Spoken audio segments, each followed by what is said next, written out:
नमस्कार, मैं संदीप तिवारी एक बार फिर से आरपीएफ कांस्टेबल 2025 का एग्जाम देने वाले सभी छात्रों का मैं स्वागत कर रहा हूं इस महत्वपूर्ण क्लास में, जो कि एक प्रैक्टिस क्लास की तरह है, कॉन्सेप्चुअल क्लास की तरह है, जो आपकी तैयारियों के लिए हमारे प्रयासों का एक बहुत ही इंपॉर्टेंट पार्ट है।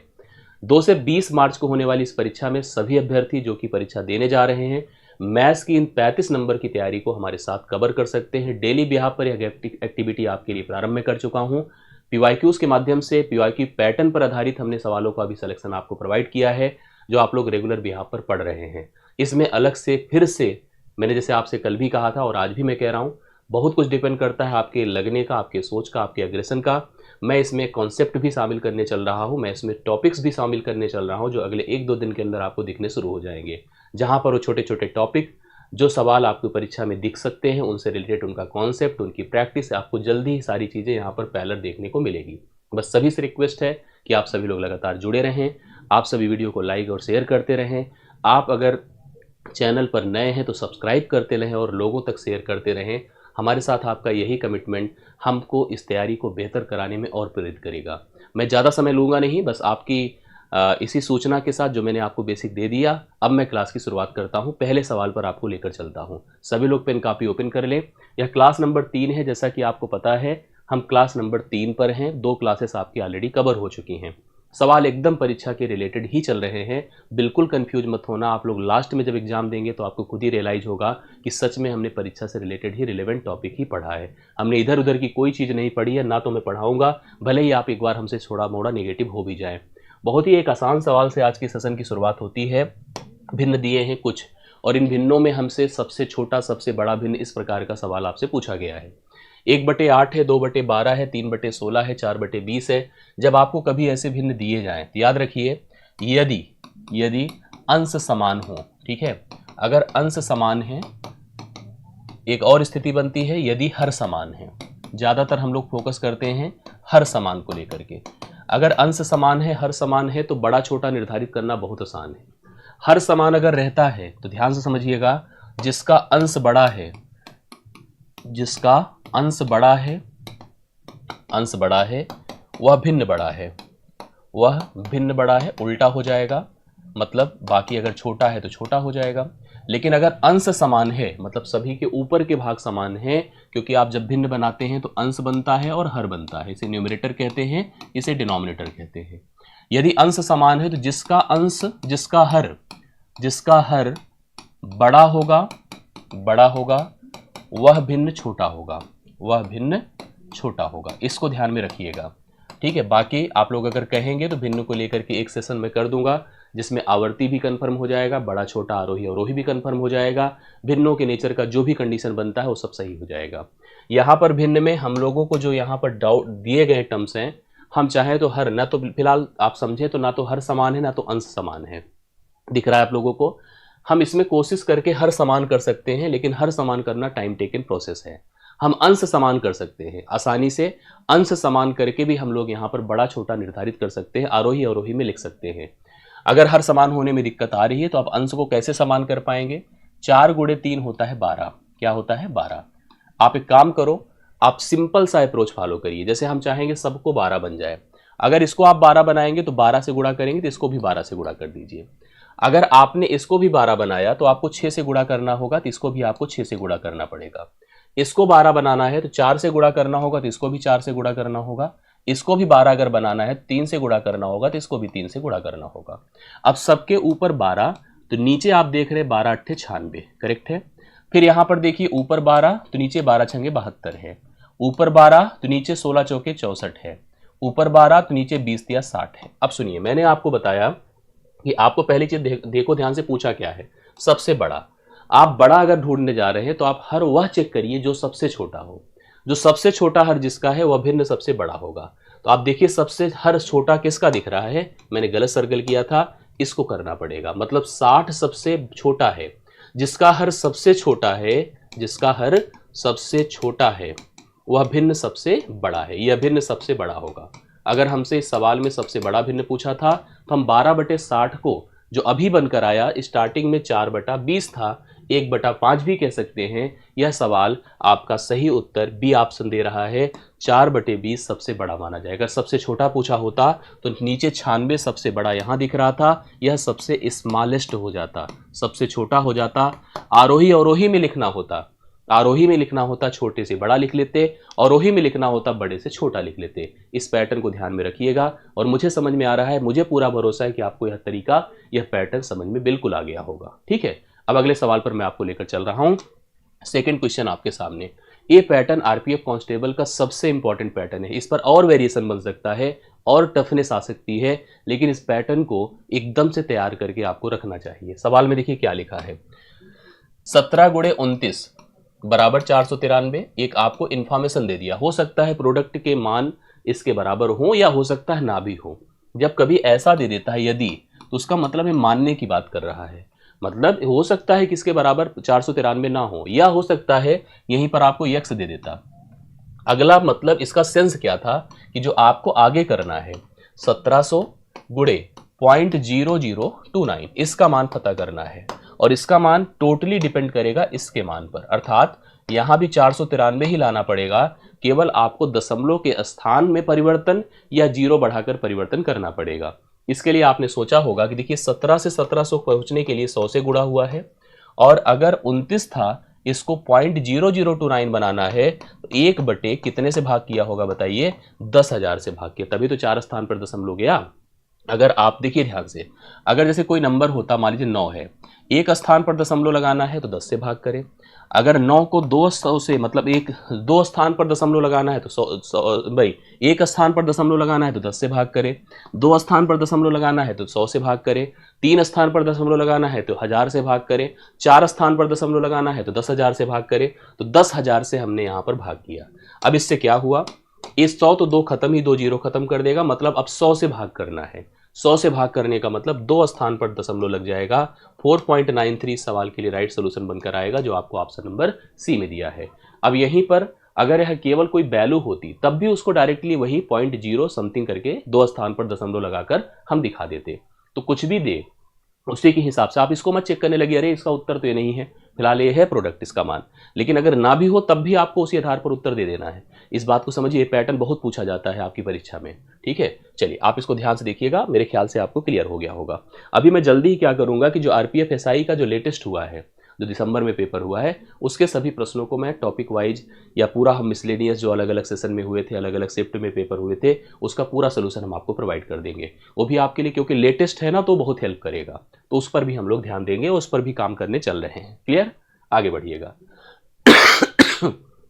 सवाल नंबर 3 है, 3x² + ax + 4। ये पॉलिनोमियल का सवाल है, बहुपद का सवाल है। एक बहुपद है जो क्वाड्रेटिक है। क्या है? क्वाड्रेटिक है। क्वाड्रेटिक क्यों है? क्योंकि इसकी क्वाड्रेटिक पर एक नेचर का मैं क्लास लूंगा जल्दी ही, जिस पर मूलों की प्रकृति पर, मूलों के बनने पर, मूलों से समीकरण के आने पर, मूलों के योग घटाव सब पर डिस्कशन होगा। एक क्वाड्रेटिक इक्वेशन है, क्यों? क्योंकि इसकी डिग्री कितनी है? 2 है। हाईएस्ट पावर ही डिग्री कहलाती है, अगर 2 है तो क्वाड्रेटिक इक्वेशन है। एक स्टेटमेंट है जो कि x-5 है। x-5 इसको पूर्णतः विभाजित करता है। अगर पूर्णतः विभाजित करता है तो ये जो x-5 है इसका क्या है बताएं? एक गुणनखंड है। x-5 इसका गुणनखंड है इसका, और यह समीकरण अगर देखा जाए तो यह लीनियर है, क्योंकि इसकी डिग्री कितनी है? 1 है। अगर यह लीनियर है और इसको पूर्णतः विभाजित करता है तो इसको हम गुणनखंड अर्थात फैक्टर कहेंगे। और अगर हम इसमें वेरिएबल का मान निकाल लें, x-5 बराबर 0, x बराबर जो 5 होगा, यह उस समीकरण का जीरोस कहलाता है, मूल कहलाता है। हिंदी में जीरोस हिंदी में मूल कहलाता है, अंग्रेजी में जीरोस कहलाता है, या रूट कहलाता है। क्या कहलाता है? रूट। इसका अर्थ है कि जो 5 होगा इस समीकरण को पूरी तरह से संतुष्ट करेगा। संतुष्ट करने का मतलब इसमें रखे जाने से यह समीकरण आपका शून्य हो जाएगा, खत्म हो जाएगा। अब इसने कहा कि पूर्णतः विभाज्य है, तो इसमें एक नोन लिखा है, देखिए ए, हमें इसी ए का मान निकाल करके आपको देना है। तो इसका मतलब मैं समझ गया कि 5 रखते ही यह समीकरण जहां जहां x है वहां वहां 5 रख दो तो यह मान 0 हो जाएगा। मतलब लिखो 3 × 5 का वर्ग प्लस a × 5 + 4 बराबर कितना कर दिया जाए? 0। 25 दिया 75 हो गया, प्लस 5a कर दीजिए, प्लस 4 कर दीजिए, बराबर 0 है। 75 4 79 है, प्लस 5a कर दीजिए, बराबर 0 है। तो 5a बराबर -79 है। ए का मान 5 से भाग करिए इसको तो कितना आएगा, 5 1 के 5, 15 5 75 होता है, 4 5 8 40, -15.8 हो जाएगा। जो राइट सोल्यूशन होगा, जो ए का मान होगा, ऑप्शन नंबर सी इस सवाल के लिए एकदम से राइट सोल्यूशन आपके सामने है। सभी लोग नोट कर लें, कंफर्म कर लें। आई होप सबको समझ में आ रही है बातें। अगर नहीं आ रही है तो हमें कमेंट करते कि बताते चलिएगा। मैं आपके कमेंट्स को देख रहा हूँ, आपके सीक्वेंस को देख रहा हूँ, आपके रिस्पॉन्स को देख रहा हूँ, और अगर आप लोग कंफर्म करोगे तो हम उसी हिसाब से और भी आगे आपके लिए अपडेट करेंगे। आगे सवाल पर आते हैं हम। तीसरा डन होता है, चौथे पर पहुंचिएगा। अनिल अनिल अंकित मूल्य पर 20% की छूट के साथ एक वस्तु खरीदता है और अंकित मूल्य पर 8% की छूट पर वह बेच देता है। इस सौदे में उसके लाभ हानि का प्रतिशत ज्ञात कीजिए। स्थिति यह है कि एक दुकानदार है, जैसे हम लोग जब सामान खरीदने जाते हैं अक्सर आप देखते हैं कि हमको एमआरपी पे सामान मिलता है, जो मार्केट प्राइस उस पर MRP maximum retail price print होती है, उसी पे सामान हमको दुकानदार अक्सर देते हैं। कुछ दुकानदार दयावान होते हैं और हमको थोड़ा मोड़ा छूट दे देते हैं। कभी कभी हमको डाउट होता है कि अगर ये एमआरपी पे हमको ये दे रहा है या हमको इससे कम पर दे रहा है, ये बेचारा भी तो ऐसे ही खरीदा होगा कहीं पर। लेकिन बाद में रियलाइज होता है नहीं ये छूट पर लाया था। मतलब उस एमआरपी पर जब ये अपने होलसेलर के पास गया था तो उसने उसको छूट दिया था, ज़्यादा छूट दिया था, और हमको वह कम छूट पर बेच रहा है। स्थिति ये है, जैसे अगर किसी वस्तु की एमआरपी, ऐसे सुनिएगा, एमआरपी अगर मान लीजिए 100 रुपये है, ये प्रिंटेड प्राइस है। अब जब यह जो दुकानदार है जब गया अपने थोक विक्रेता के पास सामान खरीदने, तो थोक विक्रेता ने इस पर 20% की छूट दी। उसने खरीदा कितने में उस सामान को, बताइए 80 रुपये। अपनी दुकान पर ये थोड़ी बताएगा कि हमने 80 में खरीदा है, ये कहेगा भाई देखो सामान 100 का है, आप हमारे बड़े खास ग्राहक हैं, हम किसी को छूट वूट नहीं देते हैं, हम आपको 8% की छूट दे देंगे। मतलब उसने बेचा कितने में सामान को, 92 में। 100 ऐसा आंकड़ा है, ऐसा डेटा है जिस पर कोई भी परसेंटेज वही वैल्यू रहता है। अगर वह 20% की छूट दे रहा था तो 20 कम हुआ, 80 में खरीदा था। अगर वह 20% की छूट पर खरीदा था तो 80 में खरीदा था। अगर वह 8% की छूट दे रहा है तो 92 में बेच रहा है। इसका मतलब स्थिति ये हो गई, लाभ हमेशा हमारे निवेश पर निर्भर करता है। हमने 80 लगाया था, हम 92 पा रहे हैं, 92 मिल रहा है हमको, तो हमको फायदा कितने का हो रहा है बताइए, 12 रुपए का फायदा है। किस पर है, 80 पर। अब इसी को परसेंट में आपको कन्वर्ट करना है, आइए करते हैं। लिखिए 12 गुणे 100 बटे कितना बताएं, 80। 20 100 के 80 होता है, 20 पंचे 100 होता है। 4 से डिवाइड करिए, 4 तिया 12, 3 बचे 15% का लाभ हुआ है इस सौदे में दुकानदार को, जो कि ऑप्शन नंबर कहाँ पर दिया है, सी ऑप्शन। तो सी ऑप्शन इस सवाल का राइट सोल्यूशन है। 15% का लाभ आप सभी लोग निर्धारित कर लीजिए, समझ लीजिए। आई होप सभी को एकदम क्लियर हो गया होगा। चौथा सवाल 15% का एग्जैक्ट लाभ आपको देखने को मिल गया। अगले सवाल पर आइए। 170 परिवार थे, कितने, 170 परिवार, ठीक है, कि एक सर्वेक्षण में 115 कॉफी, 110 चाय, 130 दूध पीते हैं। कुल 170 परिवारों का एक सर्वे किया गया। पता चला कि 115 परिवार कॉफी पीना पसंद करते हैं, 110 परिवार चाय पीना पसंद करते हैं, 130 परिवार दूध। आपको यही डाउट होता है, अरे थे तो 170 ही, बट ये कैसे 110, अगर 115 को 110 में 130 में जोड़ दूँ तो 170 से बहुत ऊपर चला जाएगा। इसका मतलब है जो इन्फॉर्मेशन दी जाती है केवल वहीं तक सीमित रहती है, वो किसी चीज़ को रिस्ट्रिक्ट नहीं करती हैं। जैसे आपसे कहा उसने 115 परिवार कॉफ़ी पीते हैं, तो मना थोड़ी किया कि दूध नहीं पिएगा, मना थोड़ी किया कि चाय नहीं पिएगा। मतलब हो सकता है उसमें से कई सारे ऐसे परिवार हैं जो कॉफ़ी भी पीते हैं, चाय भी पीते हैं, कॉफ़ी भी पीते हैं, दूध भी पीते हैं, ये बातें होंगी। इसके अलावा देखिए क्या होता है, 85 ऐसे परिवार हैं जो उनको कॉफ़ी और दूध दोनों पसंद है, वो कॉफ़ी और दूध दोनों पी लेते हैं। 75 ऐसे हैं जो कॉफ़ी और चाय दोनों पी लेते हैं। 75 कॉफ़ी और चाय दोनों पीते हैं, 95 चाय और दूध दोनों पीते हैं। 70 ऐसे हैं जो कहते हैं कि हम किसी से, हमारा कोई झगड़ा वगड़ा नहीं है, हमें कुछ भी दे दो, हमें चाहे चाय दे दो, कॉफ़ी दे दो, दूध दे दो, कुछ भी, हम सब, हमें कोई मतलब, हमारा कोई ऐसा नहीं है, हम सब पी लेते हैं। पता करें कि कितने कॉफ़ी और दूध का उपयोग तो करते हैं, कॉफ़ी और दूध तो पीते हैं लेकिन चाय नहीं पीते हैं। ऐसे के लिए हम लोग को यहाँ पर वेन डायग्राम डेवलप करना पड़ता है। वेन डायग्राम ऐसा जो कॉमन की स्थिति को भी दिखाए और जो बीच की स्थिति है, जो किनारे की स्थिति है, जो सेपरेट की स्थिति है, वो सब दिखाए। ए कॉफ़ी को प्रेजेंट कर रहा है, ए आपका चाय को प्रेजेंट कर रहा है, और ये मिल्क को प्रेजेंट कर रहा है। कॉफ़ी पीने वाले कुल 115 है। तो मैंने कहा जो ये गोला है, ये वाला, मैं इसको कलर चेंज कर देता हूँ, आपको दिख रहा हो अगर, तो 115 है, ठीक है, कॉफ़ी पीने वाले। अगला है चाय पीने वाले 110 है, तो मैंने इस गोले को इस कलर से कर दिया और हमने कहा ये चाय पीने वाले लोग हैं, 110 है। बाकी अगला आप देख ही रहे, ये कौन है बताएं? ये मिल्क, दूध पीने वाले हैं जो 130 है। अब सुनिए अगली वर्डिंग। सबसे पहले आप इसको सेट कर लीजिए। 30 ऐसे परिवार हैं जो तीनों, 70 ऐसे परिवार हैं जो तीनों पीना पसंद करते हैं। जो सील्ड की तरह इंफॉर्मेशन होता है ये डेटा, ये तीनों को प्रेजेंट कर रहा है। तीनों में देखिए कनेक्टेड है, तीनों में कॉमन है। अब सवाल में चलें, कह रहा है 110 चाय, यहां पर पढ़िएगा, 85 कॉफी और दूध दोनों पीते हैं। कॉफी भी पीते हैं, दूध भी पीते हैं। तो ये जो आंकड़ा है ये वाला, ये टोटल कितना है बताएं? 85 है। ये पूरा यहां से यहां तक है, ध्यान रखना। इसमें अगर 70 चला गया तीनों में तो यहां का हिस्सा ये 15 होगा। ये क्या है बताइए? ये वो आंकड़ा है जो केवल कॉफी पीता है और दूध पीता है, चाय नहीं पीता है। और सवाल में अगर देखा जाए तो हमसे कॉफी और दूध पीने वालों का ही मान पूछा गया था, वो जो चाय नहीं पीते हैं। ये वही लोग तो हैं। ये वाली जो वैल्यू सोचिए, ये पूरा कितना था? 85 था। 85 था। 70 ऐसे थे जिसमें चाय और कॉफी और दूध तीनों पीते हैं। तो 15 ऐसे लोग हो गए जो कि सोचिए, एक कॉफी पीते हैं, दूध पीते हैं, लेकिन चाय नहीं पीते हैं। चाय नहीं पीते हैं। तो हमें यही तो इन्फॉर्मेशन देनी थी, और कुछ थोड़ी था। तो आप यहाँ पर 15 लगा सकते हैं उत्तर में। आपको और आगे सोचने की जरूरत ही नहीं थी। अगर आपको सोचना ही था, जैसे मान लीजिए हमसे ये पूछता कि कितने लोग ऐसे हैं जो केवल कॉफी पीते हैं, तो आप सोचो यहाँ पर यह आंकड़ा क्या था बोलिए? जो कॉफी और कॉफी और चाय दोनों पीते हैं, कॉफी और चाय पीने वाले कितने हैं? 75। यह हो जाएगा 5। इन तीनों को जोड़कर 115 से निकाल दे तो वो लोग आ जाएंगे जो केवल कॉफी पीते हैं। उसी प्रकार से इन तीनों को जोड़कर 110 से निकाल दे तो वो आंकड़ा आ जाएगा जो केवल चाय पीते हैं। इसी प्रकार से इन तीनों का भी, इसका मान भी सोचना पड़ेगा। वहां लिखा है 95 है, उसको हटा दे तो यहाँ पर चाय और दूध की बात थी। अगर ये 95 था तो 95 से 70 घटा दे तो कितना हो जाएगा? 25 हो जाएगा। तो ये जोड़कर अगर हम 130 से घटा दे तो केवल दूध पीने वाले हो जाएंगे। हालांकि हमारा सवाल ओरल था और डायरेक्ट हम आंसर बता सकते थे। 15 ऐसे लोग हैं जो कि कॉफ़ी पीते हैं, पढ़िए, कॉफ़ी पीते हैं, दूध पीते हैं, लेकिन चाय का सेवन नहीं करते हैं। तो 15 ही इस सवाल के लिए राइट सोल्यूशन है। ये डायग्राम एकदम ओरल आंसर दे देता है। अगर इसको आपने सही से बना लिया तो बहुत ही सटीक आंसर आपको प्रोवाइड कर देता है। अगले सवाल पर आइए। एक व्यक्ति ने 6.5 घंटे, एक आदमी है जो 6.5 घंटे 55 किलोमीटर की गति से गाड़ी चलाता है।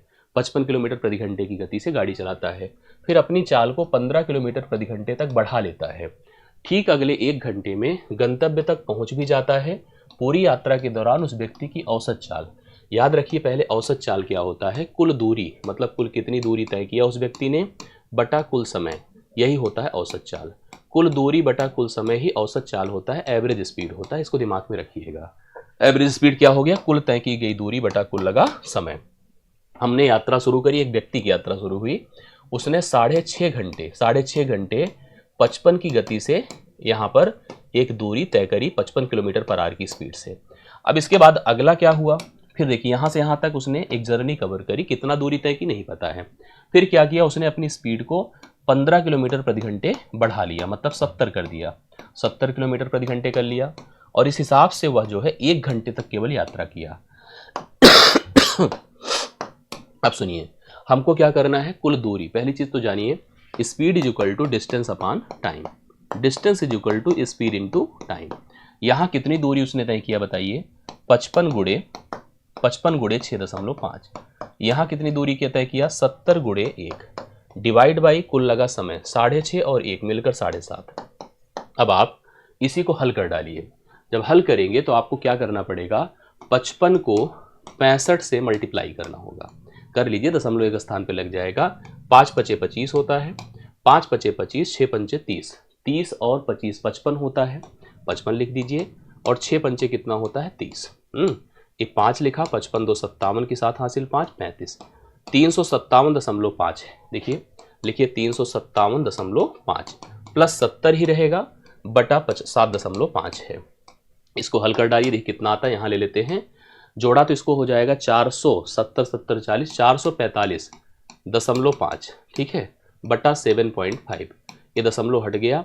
अब इसको जब काटेंगे तो ये 5 बार, मेरे ख्याल से आप जब इसको प्रॉपर करेंगे तो 5 बार 7 बार जाएगा, 5 बार जाएगा 7 बार, 57 आ जाएगा, 57 आ जाएगा। इस सवाल के लिए राइट सोल्यूशन बी ऑप्शन आपको दे रहा है सही उत्तर, जो कि उसकी एवरेज स्पीड थी, औसत चाल थी। तो औसत चाल उसकी कितनी हो गई? 57 किलोमीटर प्रति घंटा। इस सवाल का करेक्ट हल यहाँ पर हमारे सामने है। मेरे ख्याल से आपको समझ में आ गया होगा। कोई दिक्कत तो नहीं है किसी को? कंफर्म जरूर कर दे, बता दे। अगर कोई कन्फ्यूजन हो, कैलकुलेशन देख लीजिएगा, छोटा छोटा कैलकुलेशन था, अब इसको आप काट के देखिए, 25 से कट जाएगा, फिर एक बार और काट दीजिएगा, आंसर आ जाएगा। मेरे ख्याल से क्लियर हुआ होगा। ठीक है, अगले सवाल पर चलते हैं। त्रिकोणमिति का बहुत उपयोग है। त्रिकोणमिति में आपको मैं बता दूं, कुछ ऐसे ट्रेगोनोमेट्रिक रेशियो हैं जो एक दूसरे के साथ कॉम्प्लीमेंट्री होते हैं। जैसे साइन होता है कॉस के साथ, साइन और कॉस एक दूसरे के कॉम्प्लीमेंट्री। अगर यहाँ पर थीटा है और यहाँ पर बीटा है और दोनों है बराबर, ये तभी पॉसिबल है, तभी मुमकिन है जब इन दोनों का जोड़ थीटा प्लस बीटा बराबर 90 डिग्री हो। करेक्ट है, दोनों बराबर हो जाएंगे। ये तभी पॉसिबल है क्योंकि दोनों का कॉम्प्लीमेंट्री रिलेशन होता है। जैसे कल मैंने आपको एक क्लास में एक सवाल में बताया था कि साइन 30 जो होता है वही कॉस 60 होता है। 60 कहाँ से आया? 90 से 30 को घटाने पर। इसका मतलब ये थीटा है तो 90 माइनस थीटा है। दोनों कॉम्प्लीमेंट्री हैं, दोनों को जोड़ेंगे तो 90 डिग्री के बराबर होगा। उसी प्रकार से सेम रिलेशन टैन और काट का होता है, टैन और कॉट का होता है, और उसी प्रकार से कोसेक और कॉट का होता है सेम रिलेशन। जैसे साइन का उल्टा कोसेक है, कॉस का उल्टा सेक है, कोसेक के साथ सेक का होता है, भाई कॉट का तो ऊपर हो गया है। ठीक है, तो कोसेक और सेक के साथ यहाँ पर कंडीशन में सवाल दिया है, मतलब जो कंडीशन दी है सवाल में, कोसेक 2 थीटा बराबर sec theta degree minus 30 degree, theta minus 30 degree. हमने कहा कि ये दोनों तब इक्वल होंगे, क्यों? क्योंकि एक साथ इनका कॉम्प्लीमेंट्री रिलेशंस बनता है। इन दोनों का जोड़ कितना होना चाहिए? 90 होना चाहिए। लिखिए 2 theta plus theta minus 30 is equal to 90 कर दीजिए, तो 3 थीटा बराबर 90 में 30 जुड़ा 120 हो जाएगा, थीटा बराबर 40 डिग्री। 40 इस सवाल का राइट सोल्यूशन है, जो कि ऑप्शन नंबर कहाँ पर दिया है? सी में दिया है। सी ऑप्शन आप सभी लोग नोट कर ले। 7वें सवाल का सही उत्तर है, आप सभी कर रहे हैं सही आंसर। ठीक है, मेरे ख्याल से आपको क्लियर हुआ होगा। सभी लोग अच्छे से इस सवाल का सोल्यूशन और पैटर्न समझ ले। अगले सवाल पर चलता हूँ लेकर मैं आपको। बहुत ध्यान से इस तरह के सवालों को आप लोग समझिएगा, कंफर्म करिएगा। कोई दिक्कत हो तो प्लीज़ हमें अपडेट करिएगा। जो कि आरपीएफ कांस्टेबल एग्जाम से एकदम कनेक्ट करता है। सवाल में क्या है? एक कक्षा में लड़कों की औसत आयु 18 वर्ष है। कुछ लड़के हैं जिनकी एवरेज एज कितनी है? 18 साल है। किसी की कम ज़्यादा होगी, साल 2 साल अलग बात है, लेकिन 18 साल हमने माना कि यहाँ पर प्रत्येक बच्चे की उम्र है। 26 वर्ष की आयु का एक लड़का, देखिए हमने कहा नहीं कि एवरेज भले 18 था, लेकिन 26 साल का भी एक लड़का था जो कि उस समूह को छोड़कर चला गया। उसके देखिए अब होता क्या है, उसके जाने से तथा 2 नए लड़कों के आने से, मतलब वो जाता है लेकिन उसकी जगह पर 2 बच्चे आते हैं। अब होता क्या है, कक्षा में अब भी सभी लड़कों का औसत 18 ही है, मतलब औसत में कोई परिवर्तन नहीं हुआ। शामिल हुए दोनों लड़कों की औसत आयु क्या है? जो बच्चे शामिल हुए हैं उनकी औसत उम्र क्या है, ये हमको बताना है। आइए देखिए, जैसे हमने कहा कि अगर क्लास में देखिए बच्चों की संख्या, अगर हमने सोचा कि चलो ठीक है और एवरेज लिखा मैंने, संख्या चलो n थी, करेक्ट है, n थी। एवरेज मान लीजिए यहाँ पर दिया ही था 18। फिर सुनिए, 2 परिवर्तन होता है, पहले 1 निकलता है 2 आता है। इस तरह से देखिए होता क्या है, 1 निकला प्लस 2 आया, तो 2 में से 1 घटा, तो यहाँ पर n+1 संख्या कितनी हो गई? n+1 संख्या 1 बढ़ गई। एवरेज में कोई परिवर्तन नहीं हुआ। ठीक है, नियमतः आपने देखा कि संख्या केवल 1 बढ़ी है। अगर सोचा जाए तो 1 की वृद्धि है। अब जो 1 की वृद्धि है संख्या में, अगर हम उसको 1 भले मान रहे हैं, लेकिन हम मानेंगे कि यहाँ पर इसका मान अगर हमको कैलकुलेट करना हो, निकालना हो, तो ये कैसे आएगा? आपने देखा कि यहाँ पर कोई परिवर्तन हुआ? नो। वृद्धि कमी दोनों में नहीं। हम नियमतः क्या करते हैं, अगर जो इसको हम पता करना है उसका मान, जो कि आपका 1 बढ़ा हुआ है, तो हम पुराना औसत ले ले, नई संख्या के पास गए, इसका इससे गुणा किया, ला के जोड़ दिया, तो इसका मतलब उस बच्चे की उम्र कितनी? 18 वर्ष है, 18 है। अब हमको दोनों की औसत निकालनी है, तो एक का अगर 18 है तो दूसरे की उम्र कितनी होगी बताएं? 26। अगर 18 प्लस 26 ले लें। दोनों का औसत अगर करना है तो 18 प्लस 26 बटे हम 2 कर दें, कि औसत बराबर योग बटा संख्या होता है। 8 6 14, 2 1 3 1 4, 42 44 बटे 2 कितना हो जाएगा? 22 साल। तो औसत कितना हो जाएगा बताएं? 22 साल होगा, जो डी ऑप्शन में है सवाल के लिए राइट सोल्यूशन है। ट्रेडिशनल भी आप अगर चाहें तो पूरी तरह से डिफाइन कर सकते हैं, आंसर आपको मिल जाएगा। मेरे ख्याल से आपको समझ में आया होगा, इसको आप समझ लीजिएगा। ठीक है, चलिए ये आपका 8वां डन होता है। 9वें सवाल पर आइए। सांख्यिकी का सवाल है, क्योंकि डीआई भी आपकी परीक्षा से रिलेट करता है, इसलिए सांख्यिकी भी आपके यहाँ इंपॉर्टेंट है, इसको ध्यान से सुनिएगा। निम्नलिखित आंकड़ों का माध्य हमको दिया है 40। हमसे यक्स का मान पूछ रहा है कि यक्स का मान क्या होगा। जब भी कभी इस प्रकार से आंकड़े आपको दिए जाए, पहले सुन लीजिएगा सभी लोग। अगर आंकड़े कुछ ऐसे दिया गया कि अगर हमारे पास यहाँ पर ऑब्जर्वेशन है मान और उनकी फ्रीक्वेंसी अर्थात बारंबारता, मान लीजिए मान है x1, मान लीजिए मान है x2, में से मान लीजिए मान xn तक है, और हमको यहाँ पर बारंबारता f1, f2 और fn तक है, तो माध्य जो होता है उसको हम x बार से प्रेजेंट करते हैं, जो हो जाएगा x1 f1 plus x2 f2 plus सोवान बढ़ते जाइए xn fn divide by f1 plus f2 plus so on fn। Correct है। इस प्रकार से हम लोग क्या निकालते हैं, हम लोग माध्य निकाल लेते हैं। ये बातें आपको समझ में आ रही होंगी। अब इसी तरह से ये सवाल है, जैसे हम आपको बता दें कि एक और दिमाग में रखिएगा, माध्य हमेशा जो होता है योग बटा संख्या होता है। आप क्या करिए, इस सवाल में भी इसी तरह से चलिए। कैसे? सबसे पहले आप इसका इसके साथ गुणा करें 210। अब इसका गुणा तो होगा नहीं, 25x लिख दीजिए। 70 गुणे 22, अगर आप इसका करते 22 सत्ते 154 होता है, 1540 हो जाएगा। 85 गुणे 35 करना है, इसको थोड़ा सा हिसाब से करना पड़ेगा हम लोग को, इधर उधर में चक्कर में अगर फंसे तो सब खत्म हो जाएगा। 85 गुणे आपको क्या करना होगा 35, जैसे अभी पीछे हम 2 डिजिट का मल्टीप्लिकेशन आपको करा रहे थे, उसी प्रकार से आप इसका प्रोडक्ट करिए। 85 लिखिए, 35 लिखिए। देखिए 5 पचे 25, ठीक है। 8 पंचे 40, 5 15, 40 15 क्या होता है, 40 15 55 होता है। एक बार फिर से देख लीजिएगा, डाउट बिल्कुल ना रहे, ठीक है। 8 पंचे 40, 5 15, 40 15 55 होता है। 5 8 3 24 होता है। ये 5 लिखा, 55 2 57 की 7 हासिल 5 लिखा, 24 5 29 है, 29 75 है, 29 75 है। अब आपको जैसे मैं बता दूं कि अगर हम चाहें तो यहाँ से सबका योग बना लें। क्या बना लें? योग। योग बनाना मतलब सबको जोड़ना। और हमारे पास जैसे हम सबको पता है कि औसत जो होता है योग बटा संख्या, तो यहाँ से हम चाहें तो योग बराबर भी निकाल सकते हैं, जो कि माध्य मतलब एक प्रकार से औसत ही है, गुणे संख्या। करेक्ट है। अब माध्य कितना है? 40 है। संख्या कितनी है? संख्या हमेशा बारंबारताओं का योग होता है। बारंबारताएं क्या हैं? अगर टोटल देखिए बारंबारता यही तो है ना, ये जोड़िए सबको।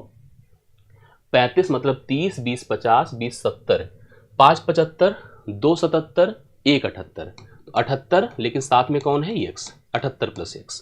करेक्ट है। अब इसका एक बार और सोल्यूशन देखिए, सबको जोड़िए। जोड़िए कितना आएगा? अपने पास 29 75 है, 15 40 है, मैं लिख देता हूँ। देखिए 2900 मैंने ऐसे लिख दिया। देखिए 2000, ठीक है, 2000 है, 1000 है, और यहाँ पर कितना है? ये 25 है, इसको रहने दीजिए। 200। अभी देखिए फिर आप देखिए क्या लिख सकते हैं, मतलब ये 2000 1000 मिलकर 3000 हो गया। 3000 है, 3000 रहने दीजिए। ये 900 है, ध्यान से देखिए, ये 900 है, ये 500 है, 900 है और ये 500 है। आप इसको अच्छे से जोड़ लीजिए। ये 500 हो गया और ये 200 है, ठीक, 200 है। अभी 210 मत लिखिएगा, 200 लिखिएगा। ठीक, कितना हो गया भाई? 9 5 14 तो 16, मतलब 4600 हो गया।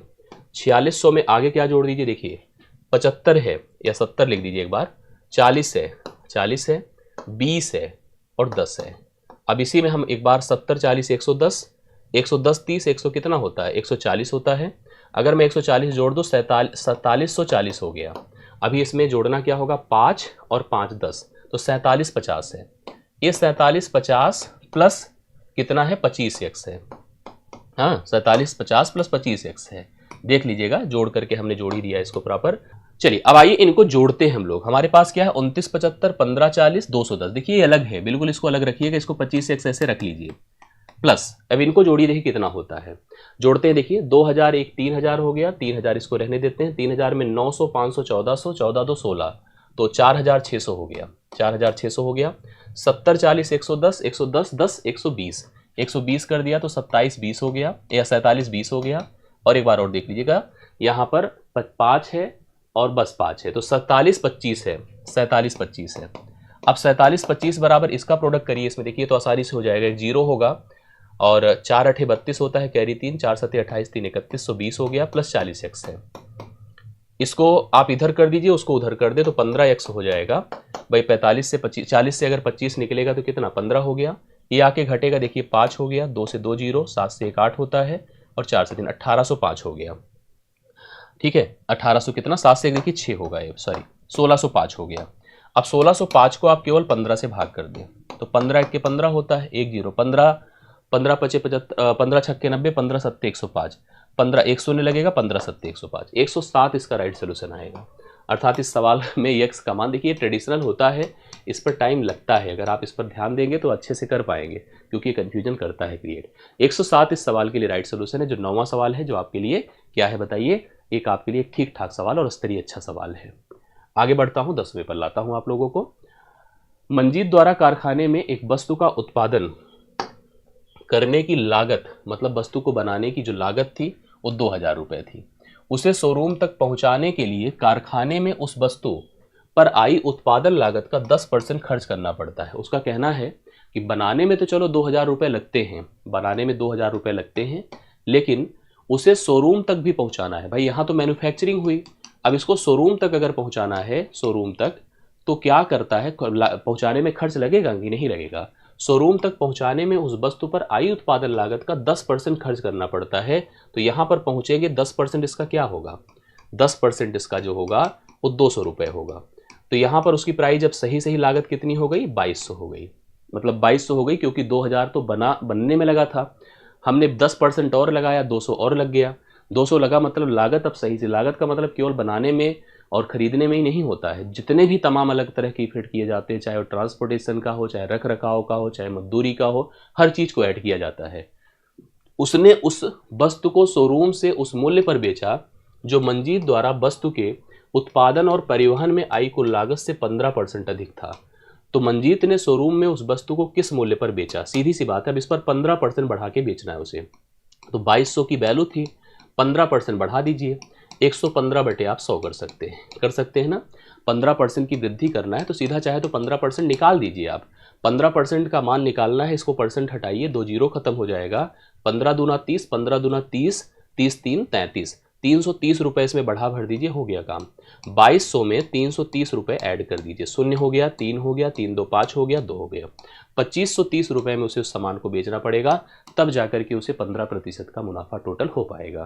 तो सवाल बड़ा देखने में लगता है, लेकिन होता बहुत आसान है, ध्यान देने पर ही इजीली सवाल हल हो जाता है। आशा करता हूँ सबको सवाल समझ में आया होगा। इसको हम चाहें तो सतत पर भी ले जा सकते थे, लेकिन फिर भी आप लोग को समझ में चीज़ें आनी चाहिए, सबसे इंपॉर्टेंट यही बात होती है।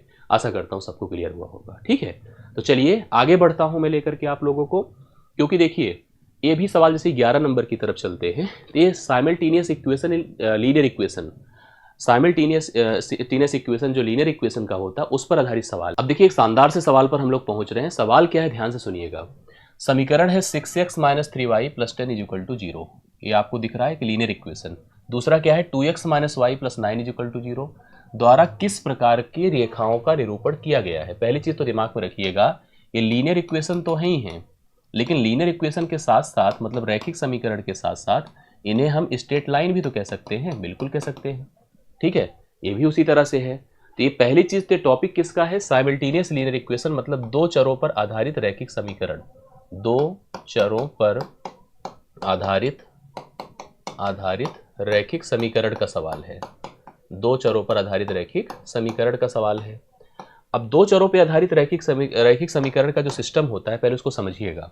उसको प्रेजेंट कैसे किया जाता है, a1x + b1y + c1 = 0, a2x + b2y + c2। मैं इस पर एक क्लास लूंगा प्रॉपर और मैं इसको पूरा स्पष्ट करूंगा, लेकिन अभी इतना तो समझ ही जाएंगे आप लोग।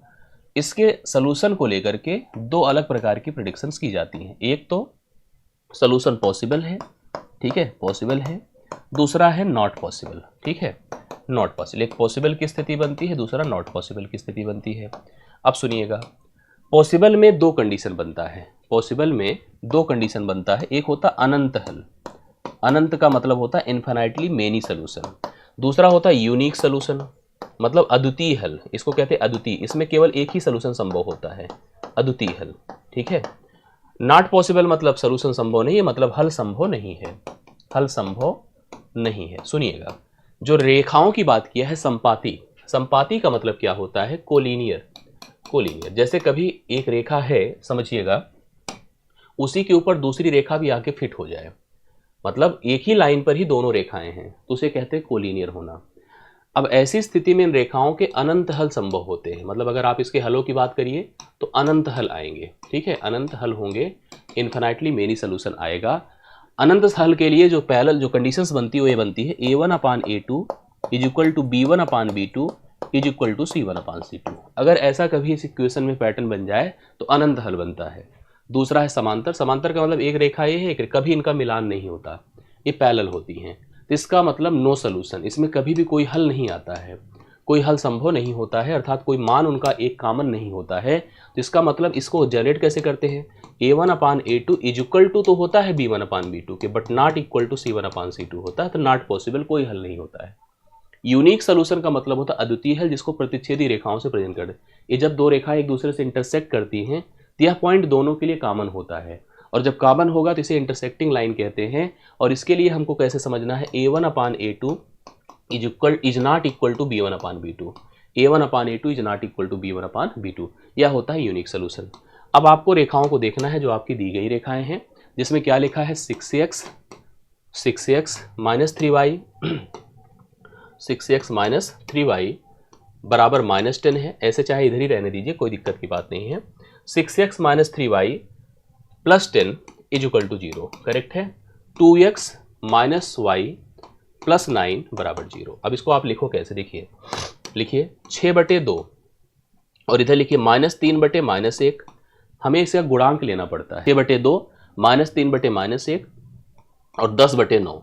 आपने देखा यह 2 3 6 है, मतलब 3 है, ये भी 3 ही है, तो ये दोनों तो बराबर हैं, बट यह इसके बराबर नहीं है। ये तब होता है जब कोई हल संभव नहीं होता है, और कोई हल संभव नहीं है तो रेखाएं समांतर होती हैं। तो आपको बी ऑप्शन इस सवाल के लिए राइट सोल्यूशन देना है।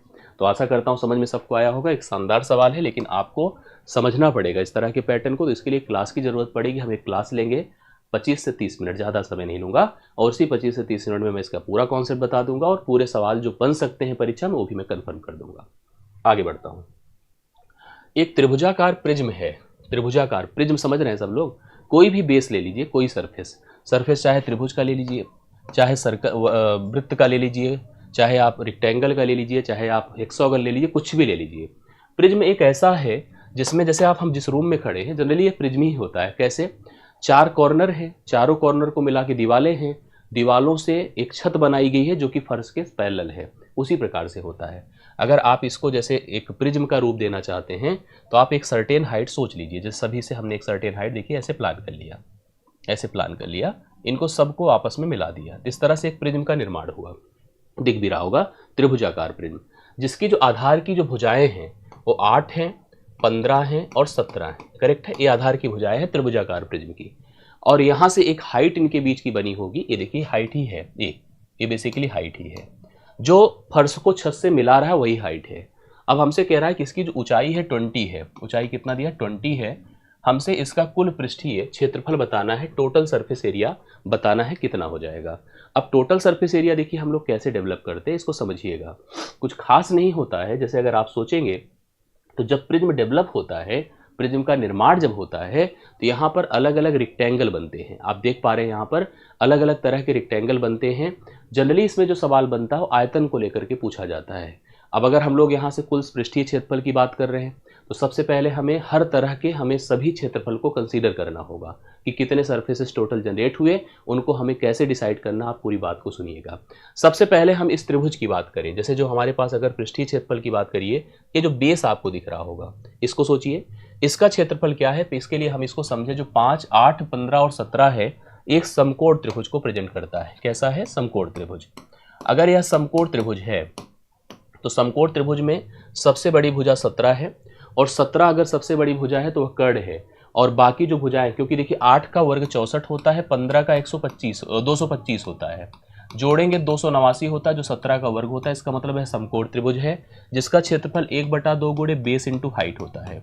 अगर कभी भी आप समकोण त्रिभुज ऐसे निर्माण करिए और यह लेंथ अगर आपकी 17 है, यह 8 है और यह 15 है, तो क्षेत्रफल होगा 1/2 गुणे 8 गुणे 15, करेक्ट है ना। 2 चौके 8 होता है, 15 चौके 60 होता है। तो यहाँ पर इस बेस का क्षेत्रफल 60 है, तो इस फर्श से छत का भी क्षेत्रफल तो 60 ही होगा। तो मतलब समझ गए ना, बेस का मतलब जैसे फर्श का दोनों का निकल गया। अब दीवालों की तरफ चलते हैं। दीवालें देखिए कैसे डेवलप हुई हैं। एक दीवार तो ए वाली है, जैसे आप अगर देखिए एक दीवार आपको कौन सी दिख रही होगी, ए वाली। जैसे आप देखो तो आपके यहाँ दिख जाएगा, प्रॉपर आपको स्क्रीन पर दिख रहा होगा। इसमें 20 और 8 के हिसाब से एक रेक्टेंगल है, तो रेक्टेंगल का क्षेत्रफल 20 × 160 होता है। लेकिन 2 बार, क्योंकि पीछे भी आपको लेना पड़ेगा, 160 ले लीजिए, 160 × 2 हो गया, ये आपका काम हो गया। 320 हो गया, करेक्ट है। इसी तरह से आप इधर चले आए तो ये भी आपके पास है, देखिए यहाँ पर ए वाला जो भाग है, रेक्टेंगल आपको कई देखिए, जैसे यहाँ पर दिख रहा होगा कि हाइट जो हमारे पास है उसी से कनेक्टेड, जैसे हमने तो एक पहले तो सरफेस वाला बेस वाला ले ही लिया था। जैसे हम अगर मान लो हम कमरे में खड़े हैं, यहाँ पर कमरे में 3 तो भुजाएं हैं आपको पता है। एक तो नीचे का जो हमारे पास हिस्सा है, उस नीचे के हिस्से को ले लिया हमने, ठीक है, नीचे का हिस्सा हमने जनरेट कर लिया। फर्श जैसी है वैसे छत भी है, उसका क्षेत्रफल आ गया, डेवलप हो गया। अब हम लोग यहाँ पर जो दीवारें हैं उसमें 3, उसमें अब देखो कैसे हम उसको क्रिएट करते हैं। जैसे मान लीजिए त्रिभुजाकार परिधि, एक रेक्टेंगल ए बढ़ा, एक रेक्टेंगल ए बढ़ा, ठीक है, एक रेक्टेंगल ए बढ़ा, 3 दीवारें बढ़ी और एक फर्श छत लग गया। तो अगर सोचा जाए तो कितने सरफेस बने बताएं? 5 सरफेस बने। आपको दिख रहा है ना, 5 सरफेस बने। पहला सरफेस मैंने आपको बताया, पहला सरफेस जो फर्श था वही छत था, ये तो चलो निकल गया। और ये कितना हो गया आप खुद ही कंफर्म कर लीजिए, 60 नीचे था 60 ही ऊपर था, तो इस हिसाब से फर्श और छत का 120 हो गया। 60 गुणे 2 कर दीजिए। लेकिन बाकियों का क्या करना होगा? 2 नहीं बनेंगे, बाकी कोई 2 नहीं बनेगा। जो यहाँ यहाँ पर आपने लिखा है, यहाँ पर आपको बस केवल 20 अट्ठे 160 करना है। यहाँ पर 15 गुणे 20 करना है, एक साइड, तीनों साइड लेकर चलिए। 15 गुणे 20 करिए तो 15 गुणे 20 करेंगे 300 आएगा।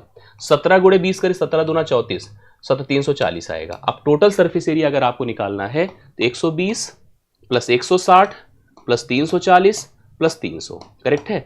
5 टोटल सरफेस थे, इसमें 2 पार्ट था, देखिए 60 और 60, तो 5। अगर हम त्रिभुजाकार प्रिज्म की बात करें तो 5 सरफेसेस बनेंगे टोटल उसमें, करेक्ट है ना।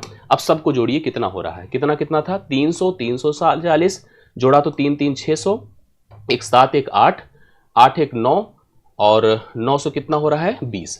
टोटल जोड़ के देखिएगा, एक बार फिर से मैं जोड़ देता हूँ डाउट ना रहे जिससे। 120 था, ठीक है, 160 था, करेक्ट, 340 था और 300 था, यही सबको जोड़ना है। अब इसमें तो 2 सरफेसेस ले लिया था हमने, त्रिभुज का क्षेत्रफल निकाला था, तो 3 3 6 6 1 7 7 1 800 हो गया और 60 40 आपका 900 हो जाएगा और उसके बाद 20 और है तो 920 आपका टोटल सरफेस एरिया हो जाएगा। संपूर्ण पृष्ठ का, कुल पृष्ठ का क्षेत्रफल हो जाएगा। ये बहुत बढ़िया शानदार सवाल था। आयतन अगर पूछा होता, इस पर भी हम आपको सेशन देंगे, आयतन पूछा होता तो आधार का क्षेत्रफल गुणे ऊंचाई कर देते। तो आधार का क्षेत्रफल तो हमने निकाल ही दिया था, 60 आया था, गुणे ऊंचाई से मल्टीप्लाई कर देते तो हमको आयतन भी पता चल जाता, ठीक है। इस तरह के सवाल आपको फेस करने को मिल सकते हैं। डीआई आपके यहाँ बड़ा इंपॉर्टेंट है, मैं आपको बता दूं। डीआई में आपको एक फिगर पर 3 सवाल आ सकते हैं, एक फिगर पर 1 सवाल आ सकता है, इस तरह के 2 फिगर दे सकता है। जैसा भी दे दे आपको फेस करने की अपने अंदर एबिलिटी डालनी पड़ेगी। आइए सवाल देखते हैं जो 13 से 15 अर्थात 13 14 15 3 सवाल पर आधारित आज की डीआई है। नीचे दिए गए पाई चार्ट में वाद्यशाला के छात्रों द्वारा बजाए गए वाद्य यंत्रों को प्रदर्शित किया जाता है। चार्ट को पढ़े और उस आधार पर निम्नलिखित प्रश्नों का उत्तर दें। वायलिन है, गिटार है, तबला है, बीना है, इस प्रकार से अलग अलग कलर से प्रेजेंट किया गया है। आप देख लीजिए, ये गिटार वाला हिस्सा है, ये गिटार है। तबला आप देख पा रहे, तबला है, आप देख लीजिए, ये तबला है, ठीक। रेड वाला क्या है? रेड वाला बीना है, बीना वाद्य यंत्र होता है, आप सबको पता है। और ये कौन सा है बताएं? वायलिन है। पाई चार्ट पे या तो हम परसेंटेज का उपयोग करते हैं, आप जोड़ लीजिए सबके सब 100% हो गए होंगे, या तो डिग्री का उपयोग करते हैं। 360 डिग्री तब होता है जोड़ करके, क्योंकि याद रखना हमेशा 100% बराबर 360 डिग्री होता है जब हम कंपेयर करते, तुलना करते हैं। आइए सवाल देखते हैं। वायलिन से संबंधित सेक्टर का कोण का मान बताएं। मैंने आपको अभी बताया कि 100% 360 डिग्री होता है। तो वायलिन अपना क्या है? वायलिन देखिए, हमने यहाँ पर देखा ए है, जो ए है 16%, तो 16% का मान आपको बताना है कि कितना होगा। तो 100% का मान अगर इतना है तो 16% का मान डिग्री में बताइए कितना डिग्री जनरेट करेगा। चलिए मैं बताता हूँ। 1 0 ऐसे ही खत्म हो जाएगा।